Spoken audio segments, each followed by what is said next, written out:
Esta tarde, no Jardim das Rosas, o presidente Trump, ao lado da primeira-dama Melania Trump, vai sancionar a lei Take It Down. A primeira-dama Melania Trump foi fundamental para a aprovação desta importante legislação. A lei Take It Down vai proteger vítimas de exploração digital, responsabilizar as plataformas de internet, exigindo que removam esse tipo de imagem de seus sites e proporcionar justiça às vítimas ao permitir que promotores processem aqueles que publicam imagens explícitas, não consensuais online. A primeira-dama se reuniu com membros da Câmara e do Senado, sobreviventes e suas famílias, além de defensores ao longo de todo o processo para garantir a aprovação deste projeto de lei. Somos gratos pelo trabalho árduo e dedicação da primeira-dama a essa causa, e daqui para frente ela continuará defendendo o bem-estar das crianças do nosso país por meio de sua agenda Be Best. Sei que o presidente está ansioso para sancionar esse projeto de lei ainda esta tarde, e nos veremos todos lá. Em outras notícias, o projeto de lei One Big Beautiful Bill foi aprovado ontem à noite pelo Comitê de Orçamento da Câmara, ficando um passo mais próximo de sua aprovação final. O projeto de lei One Big Beautiful Bill tem um nome perfeito, pois representa uma oportunidade única em uma geração de concretizar a agenda Make America Great Again, responsável pela vitória esmagadora do presidente Trump em 5 de novembro. As políticas America First presentes neste projeto de lei são a razão pela qual os republicanos atualmente detêm a maioria no Congresso. A aprovação deste projeto de lei é o que os eleitores enviaram os republicanos a Washington para realizar, e é por isso que é essencial que todo republicano na Câmara e no Senado se una ao presidente Trump e aprove este pacote legislativo popular e essencial. Este projeto de lei será a legislação mais pró-pequenas empresas, pró-família e pró-trabalhador americano de todos os tempos. Este projeto de lei dará aos americanos os maiores cortes de impostos da história do nosso país. Quando os republicanos aprovarem o projeto de lei, os americanos ficarão com mais do dinheiro que ganharam com tanto esforço e levarão para casa salários muito maiores. O grande e belo projeto de lei cumprirá algumas das principais promessas de campanha do presidente Trump: isenção de impostos sobre as gorjetas para nossos garçons, garçonetes e trabalhadores do setor de serviços, isenção de impostos sobre as horas extras para nossos policiais, bombeiros e todos aqueles americanos que estão fazendo horas extras para conseguir pagar as contas, e uma grande dedução fiscal sobre os pagamentos de juros para americanos que comprarem carros fabricados nos Estados Unidos. Apesar das mentiras desesperadas dos democratas, os maiores beneficiados por esse corte de impostos serão os americanos da classe trabalhadora e suas famílias. Americanos que ganham entre 30 mil e 80 mil dólares por ano pagarão cerca de 15% a menos em impostos após a aprovação desta legislação. E, de acordo com um novo estudo do Conselho de Assessores Econômicos da Casa Branca, a renda líquida média de uma família com 2 filhos será até 13 mil dólares maior, devido ao aumento dos salários e à redução das obrigações fiscais. O estudo do CEA também afirmou que o trabalhador médio que faz horas extras recebe um corte de impostos de aproximadamente 2 mil dólares. Mais uma vez, isso é uma ótima notícia para nossas enfermeiras, nossos policiais e todos aqueles que fazem horas extras para conseguir pagar as contas em todo o nosso país. Resumindo, o grande e belo projeto de lei do presidente Trump será uma bênção para a classe trabalhadora americana. Esse grande e belo projeto de lei também é pró-família. Ele aumentará o crédito tributário por filho para 2.500 dólares por criança, estabelecerá uma conta de poupança opcional para recém-nascidos com um crédito de 1.000 dólares adicionado e fortalecerá a licença familiar remunerada. Esse projeto de lei também oferece um alívio fiscal histórico para os idosos americanos, permitindo que beneficiários de renda média e baixa da Previdência Social deduzam um adicional de 4.000 dólares em pagamentos de sua renda tributável. Se os democratas conseguirem o que querem e os cortes de impostos de Trump não forem prorrogados, os americanos enfrentarão o maior aumento de impostos da história, no valor de 4 trilhões de dólares. Os republicanos não devem se aliar aos democratas para ajudá-los a aumentar os impostos. O grande e belo projeto de lei também oferece proteções essenciais ao Medicaid, que fortalecerão e preservarão o programa por décadas, por meio de esforços de bom senso para eliminar desperdícios, fraudes e abusos. O Medicaid não será mais usado para pagar por procedimentos bárbaros de mutilação de gênero em crianças menores de idade. E os 1,4 milhão de imigrantes ilegais que atualmente recebem benefícios do Medicaid de forma indevida serão removidos do programa para preservá-lo para os cidadãos americanos trabalhadores que realmente precisam. O presidente Trump e os republicanos estão protegendo os benefícios do Medicaid para gestantes, crianças, pessoas com deficiência, idosos de baixa renda e famílias. E os americanos mais vulneráveis da nossa sociedade. E é por isso que os democratas estão tão irritados. Proteções básicas do Medicaid que vão impedir o financiamento da insanidade transgênero e de imigrantes ilegais que exploram os contribuintes americanos. Como todos vocês sabem, nos seus primeiros 4 meses no cargo, o presidente Trump acabou com a crise de fronteiras abertas da administração anterior e garantiu a segurança do nosso país em tempo recorde, tudo usando a autoridade executiva. Agora o Congresso precisa agir. O grande e belo projeto de lei é o maior investimento na história do nosso país na patrulha de fronteira e nos agentes de aplicação da lei.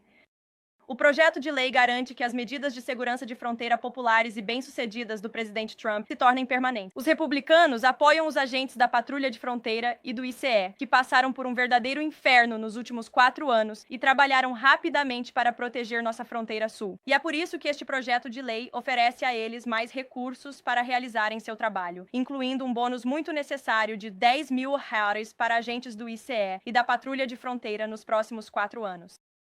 Para fornecer a esses agentes corajosos os reforços urgentemente necessários em campo, o projeto de lei permite a contratação de milhares de novos funcionários do ICE, agentes alfandegários e agentes da Patrulha de Fronteira. Essas contratações significativas permitirão que o presidente Trump continue cumprindo sua promessa de realizar a maior deportação em massa da história do nosso país.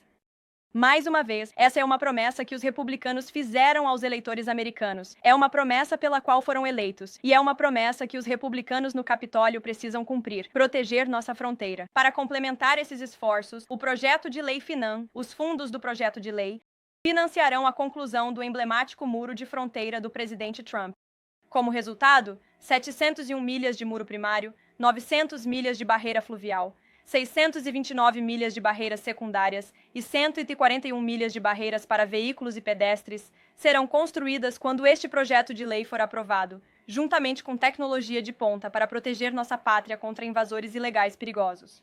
Este projeto de lei também avança nossos interesses de segurança nacional e defesa ao garantir que as Forças Armadas dos Estados Unidos tenham os recursos necessários para permanecer a força de combate mais forte e letal do mundo. O projeto de lei fornecerá recursos para a construção da cúpula dourada do presidente Trump para proteger os americanos de possíveis ataques, dará à Guarda Costeira recursos para construir navios mais modernos e à Força Aérea recursos para adquirir aviões melhores. Se todas essas coisas incríveis não fossem suficientes, o grande e belo projeto de lei também finalmente moderniza o controle de tráfego aéreo nos Estados Unidos, uma questão bipartidária. O projeto de lei permitirá que o presidente Trump cumpra sua promessa de reformar e atualizar nossos sistemas de controle de tráfego aéreo para manter os americanos voando com a máxima segurança e eficiência possível. A administração anterior falhou em agir e fazer isso por conta própria, apesar dos repetidos alertas do GAO, o que resultou em atrasos inaceitáveis em grandes aeroportos como Newark, que a administração Trump está se esforçando para resolver. Quando o grande e belo projeto de lei for aprovado, substituiremos o sistema antiquado atual. A FAA aumentará a segurança em nossos céus, reduzirá atrasos e impulsionará o futuro das viagens aéreas nos Estados Unidos. Isso é apenas uma parte do que essa legislação histórica irá realizar. É absolutamente essencial que os republicanos se unam em torno do grande e belo projeto de lei e cumpram a agenda do presidente Trump. Não há tempo a perder. Os americanos deram aos republicanos uma oportunidade única em uma geração de corrigir o rumo do nosso país após muitos erros dos últimos 4 anos. E os americanos estão contando com os republicanos para trabalharem tão duro quanto o presidente Trump trabalha todos os dias nesta Casa Branca e no Capitólio. Envie essa legislação para a mesa dele o mais rápido possível para sua assinatura. Aqui, em nosso novo assento de imprensa hoje, temos Liam Cosgrove, correspondente da Casa Branca para o Zero Hedge. Com isso, Liam, por favor, comece. Obrigado, Caroline. Então, minha primeira pergunta é sobre política externa. Claro. O presidente tomou várias iniciativas em direção à paz em múltiplos frontes. Índia, Paquistão, com os Houthis, conversando com o Irã, conversando com Putin. Biden nem sequer conversou com Putin durante todo o período da guerra, o que é uma loucura considerando que 2 potências nucleares estavam envolvidas em uma guerra por procuração. Então eu realmente admiro essas iniciativas do atual presidente, para ser honesto. No entanto, nós até hoje ainda estamos financiando as guerras de Israel e da Ucrânia. Então, os americanos podem esperar finalmente parar de financiar guerras estrangeiras em algum momento? Você considera isso um dos objetivos do presidente? Bem, acho que posso resumir a agenda de política externa do presidente em 2 palavras: América primeiro. E isso significa colocar o povo americano e o contribuinte americano em primeiro lugar. E é por isso que o presidente está agindo o mais rápido possível e trabalhando além do horário para acabar com esses conflitos tanto em Israel e Gaza, quanto na guerra entre Rússia e Ucrânia. Como todos sabem, o presidente vai conversar com Putin às 10 horas. Ele pretende ligar para o presidente Zelensky assim que essa ligação terminar. Conversei com o presidente sobre essa ligação das 10 horas. Não quero me adiantar a essas conversas tão importantes, mas é claro, vocês ouvirão diretamente do presidente ou de mim após essas ligações serem concluídas hoje. Então vocês podem esperar por isso. Quanto a Israel e Gaza, o presidente continua, não só ele mesmo, mas também sua equipe de segurança nacional, a se envolver em conversas com ambos os lados desse conflito. O presidente deixou muito claro ao Hamas que queria ver todos os reféns libertados. E na semana passada, quando estávamos saindo da cidade, houve uma ótima notícia nesse sentido com o retorno de Eden Alexander, que era o último refém restante em Gaza. Então, para responder a sua pergunta, o presidente está sempre pensando primeiro no povo americano, no contribuinte americano. Ele quer que esses conflitos terminem não apenas para economizar dinheiro, mas mais importante ainda, para salvar vidas. Obrigado. E minha única outra pergunta para você é, então, no fim de semana, o presidente Trump publicou nas redes sociais um vídeo destacando o que a maioria das pessoas chama de Clinton Body Count, que é o número estranho de suicídios que parecem ter acontecido nos círculos dos Clinton. Eu tenho aqui uma manchete do Washington Post que diz: Trump divulga teorias da conspiração falsas ligando os Clintons a várias mortes. Então eu só queria destacar rapidamente, isso não estava no vídeo do Trump, mas é do Arkansas Times, e trata-se da morte de Mark Middleton, que foi um ex-assessor da Casa Branca de Clinton, que foi encontrado morto em uma propriedade da Fundação Clinton, e eu vou apenas citar o Arkansas Times. Aparentemente, Middleton atirou em si mesmo no peito com uma espingarda e também se enforcou em uma árvore com um cabo de extensão. Então, eu realmente não faço ideia de como alguém comete suicídio dessa forma, mas se o Washington Post estiver aqui, talvez vocês possam nos esclarecer como isso foi realmente considerado um suicídio. Enfim, isso é só uma introdução para a minha pergunta sobre o suicídio mais famoso relacionado aos Clinton, que é o de Jeffrey Epstein. Ainda existem muitas perguntas em torno desse caso. Vocês já divulgaram a primeira fase dos arquivos Epstein. O que faltou nisso foi qualquer conexão com os laços dele com agências de inteligência, e esse é realmente o ponto principal da história. Não se trata apenas do tráfico de meninas menores de idade, mas de fazer isso em nome de agências de inteligência e até mesmo, possivelmente, como parte de uma rede de chantagem com possíveis ligações com o governo israelense. Então, para a segunda fase, quando podemos esperar por ela? Ela vai trazer informações relacionadas a esses aspectos do caso Epstein. Eu sei que a Procuradora-Geral se comprometeu a divulgar esses arquivos. Eu remeteria você ao Departamento de Justiça quanto ao cronograma dela, mas quando ela fez uma promessa no passado, ela cumpriu, e eu tenho certeza de que ela fará o mesmo neste caso. Obrigado. Raquel. Muito obrigada, Caroline. Claro. O presidente estabeleceu um prazo de 2 semanas para que Ucrânia e Rússia negociassem um acordo. Esse prazo já se esgotou. O presidente pretende estabelecer um novo prazo nesta ligação com o presidente Putin. E por quanto tempo mais ele está disposto a dar para essas negociações? Sim. Eu não quero me adiantar aos detalhes específicos da conversa que o presidente terá com o presidente Putin em menos de 1 hora nesta manhã. Mas ele deixou claro durante todo esse conflito, desde que o herdou de Joe Biden.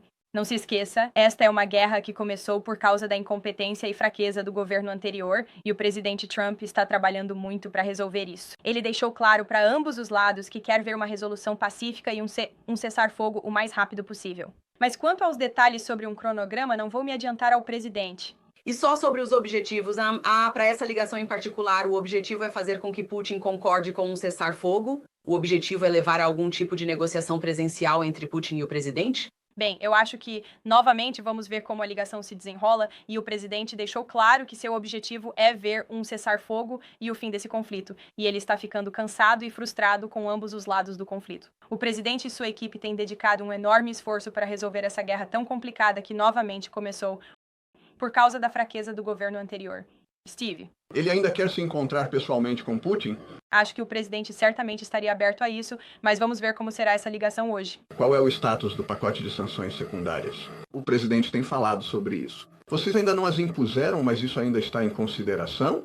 Acho que tudo está em consideração, sim. Novamente, não vou me adiantar ao presidente sobre compromissos ou decisões, mas certamente é algo que ele tem analisado e discutido. Helena. Olá, Caroline.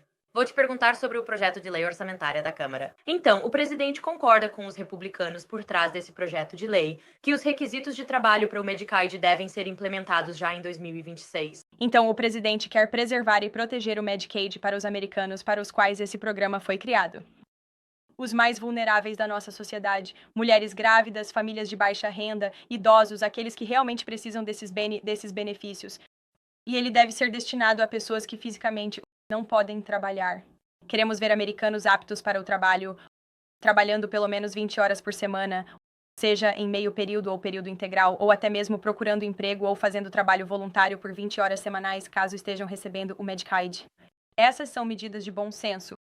Essas são mudanças de bom senso que, na verdade, foram introduzidas pelo ex-presidente democrata Clinton. Elas foram apoiadas por todos os presidentes democratas desde então, incluindo o presidente anterior, Joe Biden. Mas, novamente, essas são reformas de bom senso para garantir que aqueles para quem esse programa foi criado recebam esses benefícios. E só uma pergunta rápida de acompanhamento. O presidente está de acordo com esse projeto de lei aumentando o déficit? Este projeto de lei não aumenta o déficit. Na verdade, de acordo com o Conselho de Assessores Econômicos, este projeto de lei vai economizar 1,6 trilhão de dólares. E o presidente entende perfeitamente e ouve as preocupações dos conservadores fiscais e dos americanos que querem colocar nossas finanças em ordem. Esse é o objetivo deste projeto de lei. Há 1,6 trilhão de dólares em economias neste projeto de lei. Essa é a maior economia de qualquer legislação já aprovada no Capitólio em toda a história do nosso país. O próximo projeto de lei que chega perto disso foi de 800 bilhões de dólares. Isso é menos da metade da economia que vemos no grande e belo projeto de lei. E então, o objetivo deste projeto de lei é gerar crescimento econômico, cortar impostos e colocar nossas finanças em ordem. E este é o passo certo na direção certa para alcançar isso. Obrigado. Eduardo. Obrigado. E depois eu vou para você. Obrigado. De nada. Eu gostaria de saber a reação do presidente ao rebaixamento da classificação de crédito dos Estados Unidos pela Moody's. Claro. Bem, veja, o presidente falou sobre isso no fim de semana. A secretária do Tesouro também falou sobre isso. Quando você olha para o mundo tem confiança nos Estados Unidos da América e em nossa economia mais uma vez. O presidente, só na semana passada, garantiu trilhões de dólares em investimentos de países do Oriente Médio. Vimos trilhões de dólares em investimentos fluindo para a nossa economia desde que o presidente assumiu o cargo. Isso acontece porque a América, as pessoas ao redor do mundo têm confiança nos Estados Unidos da América. E se você também olhar apenas para os dados econômicos brutos que estamos vendo na semana passada, quando estávamos fora da cidade, a inflação caiu mais uma vez. Os preços do petróleo estão caindo. Os preços da gasolina estão caindo. O presidente já adicionou quase 500 mil de empregos à economia americana. Então há muito otimismo nesta economia e o presidente discorda dessa avaliação. Quero perguntar mais uma coisa. Sobre sua viagem ao Oriente Médio, os Emirados Árabes Unidos recebem chips avançados de IA, então há acordos nisso. Os Emirados Árabes Unidos são novo membro do BRICS. Existe alguma preocupação do presidente de que esses chips e essa tecnologia possam ser repassados para a China, Índia, Rússia e Irã? Parte do objetivo de ir ao Oriente Médio foi garantir que os Estados Unidos, que essa parte da região, nossos parceiros do Golfo, saibam que os Estados Unidos da América estão lá por eles novamente e que eles devem investir nos Estados Unidos, não na China. E esses acordos de IA, especialmente aquele que a secretária de Comércio assinou nos Emirados Árabes Unidos, possuem garantias de segurança para assegurar que a China não obtenha vantagem, mas sim que os Estados Unidos tenham a vantagem quando se trata de IA, e que os Emirados Árabes Unidos e os Estados Unidos estão trabalhando juntos, lado a lado, para investir nesse setor. Então, leiam os acordos, há garantias de segurança, e esta foi uma ótima viagem para o país, sem dúvida. Pode prosseguir. Obrigado, Kailif. O primeiro-ministro Netanyahu de Israel disse hoje que Israel vai assumir o controle total de Gaza. Esse é um objetivo com o qual o presidente Trump se sente confortável ou que ele apoia. Vou ter que conversar com o presidente sobre esses comentários, pois eles acabaram de ser feitos, acredito, pelo primeiro-ministro esta manhã, e vou deixar que ele se pronuncie sobre isso. O presidente deixou muito claro que quer ver esse conflito na região chegar ao fim. Ele quer que todos os reféns sejam libertados. Ele ficou satisfeito que Edan Alexander tenha retornado para casa em segurança, para sua família amorosa. O presidente falou diretamente com Edan enquanto estávamos viajando para o Oriente Médio na semana passada. Quanto aos comentários do primeiro-ministro, vou deixar que o próprio presidente responda a eles. Claro. Eu tenho duas perguntas. Primeiro, qual o grau de envolvimento do presidente? Quanto ele vai se envolver conversando com membros da Câmara sobre o projeto de lei nas próximas semanas? Claro. Bem, durante o fim de semana, o presidente esteve em conversa e comunicação direta com o presidente da Câmara. Ele tem estado muito envolvido, ele sempre está. Ele está disposto a atender o telefone quando é solicitado. Então, ele continuará muito engajado nesse processo, tanto com os membros da Câmara quanto com seus amigos no Senado. E sobre o diagnóstico de câncer do ex-presidente Biden, o presidente publicou uma mensagem muito, bonita no Truth Social. Ele falou diretamente com o presidente Biden. Ele pretende ligar? O que ele pretende dizer diretamente? Não que eu saiba. Acredito que eles não conversaram, mas tenho certeza de que o presidente estaria aberto a isso. Falei com ele ontem à noite sobre o diagnóstico de câncer do ex-presidente e a declaração que ele divulgou foi: a reação inicial que ele teve comigo ao telefone também. Peter. Uma continuação sobre o ex-presidente Biden. Os médicos da Casa Branca podem ter perdido os estágios iniciais do câncer de próstata dele. Então, o presidente Trump está preocupado com a qualidade do atendimento que os presidentes recebem aqui? Pelo que diz respeito ao presidente Trump, não. O médico da Casa Branca que temos aqui é fenomenal e a equipe de médicos que cuida do presidente, especialmente no Centro Médico Walter Reed, é excelente. O presidente fez seu exame físico recentemente. Como vocês sabem, ele teve resultados perfeitos. Ele está em ótima forma. Acho que aqueles de vocês que viajaram para o Oriente Médio conosco na semana passada podem atestar a resistência do presidente. E, aliás, vou acrescentar, voltamos para casa de uma viagem muito longa e cansativa na semana passada e no sábado, onde estava o presidente? No Salão Oval, trabalhando o dia todo. Ele não desiste, está com saúde excelente e ele confia em suas posições. Mais duas coisas. Putin sumiu e ignorou todo mundo nessas negociações de paz na semana passada. Como o presidente Trump está ligando para ele hoje para tentar encontrar uma solução para a guerra na Ucrânia, ele acha que Putin é o mocinho ou o vilão? Vou deixar que o presidente fale sobre essa conversa mais tarde. Ele já deixou bastante claro ao longo de toda essa guerra o que sente em relação aos dois lados. Ele quer ver isso acabar? Annie, pode prosseguir. E a última. O que o presidente Trump quer dizer quando afirma que a Taylor Swift não é mais atraente? Olha, ele está falando sobre as opiniões políticas da Taylor Swift e como talvez isso tenha impactado o apoio do público americano ao trabalho dela, e vou deixar por isso mesmo. Annie, pode continuar. Muito obrigada por receber, Caroline. Você pode dizer se o presidente Trump faz exames para a detecção de câncer de próstata como parte de seu exame físico? Pelo que eu sei, sim. Mas certamente podemos consultar o médico da Casa Branca e revisar esse relatório médico. E só mais uma pergunta. E eu gostaria de saber se há alguma atualização sobre como a Casa Branca está avaliando essa opção e como isso se encaixa na agenda do presidente. Não tenho nenhuma atualização no momento, mas posso verificar com o nosso vice-chefe de gabinete. Mary Margaret, pode prosseguir. Obrigada, Caroline. Você esteve na reunião de Vance com Zelensky. Compartilhe detalhes. Pelo que entendi, foi uma boa reunião. Uma reunião produtiva, e somos gratos ao vice-presidente por tê-la realizado e também por ele ter ido à primeira missa do Papa em Roma. Também tem uma atualização sobre isso. O vice-presidente entregou uma carta ao Papa, do presidente e da primeira-dama, transmitindo seus calorosos cumprimentos e convidando-os para a Casa Branca assim que puderem vir. Michelle. Sobre o Irã, Steve Witkoff disse ontem que o enriquecimento contínuo é uma linha vermelha para os EUA. Estamos 100% comprometidos com essa linha vermelha. O enviado especial do presidente, Witkoff, e o secretário Rubio deixaram isso incrivelmente claro, não apenas para o público americano, mas também nas discussões que o enviado especial Witkoff teve diretamente com os iranianos. E a próxima rodada de negociações? Não tenho uma atualização para você, mas podemos conseguir uma para a última fileira. Pode prosseguir. Obrigado, Caroline. De nada. O presidente da África do Sul disse que vai vir à Casa Branca para se encontrar com o presidente Trump na quarta-feira. Quais são as expectativas do presidente para essa visita? E o presidente sul-africano disse recentemente que acredita que as pessoas que foram reassentadas aqui recentemente são covardes e estão fugindo dos problemas na África do Sul. A Casa Branca tem alguma resposta para isso? Sim, eu vi que o presidente sul-africano divulgou essa declaração. Quero confirmar com o nosso secretário de Estado e conselheiro de Segurança Nacional e retornaremos para você sobre isso. Mônica. Obrigada, Caroline. Você mencionou que o presidente e a primeira-dama vão assinar o histórico Take It Down Act esta tarde. Estou curiosa para saber quais são algumas das repercussões ou consequências para essas plataformas online ou autores que não cumprirem a lei? Bem, o que esse projeto de lei faz é dar o passo inicial para garantir que os promotores possam, é por isso que se chama Take It Down Act, retirar do ar as plataformas que permitem esse tipo de conteúdo sexualmente explícito em seus sites. Então, isso dá a eles mais liberdade para agir contra essas plataformas da maneira que acharem adequada, mas quanto a repercussões específicas, eu encaminharia você ao Departamento de Justiça para saber como eles planejam implementar esse projeto de lei assim que ele for assinado ainda hoje. Brian. Sim. Obrigado. Você disse em sua declaração inicial, você falou sobre essa conta de poupança para bebês MAGA. Exatamente como isso funcionaria?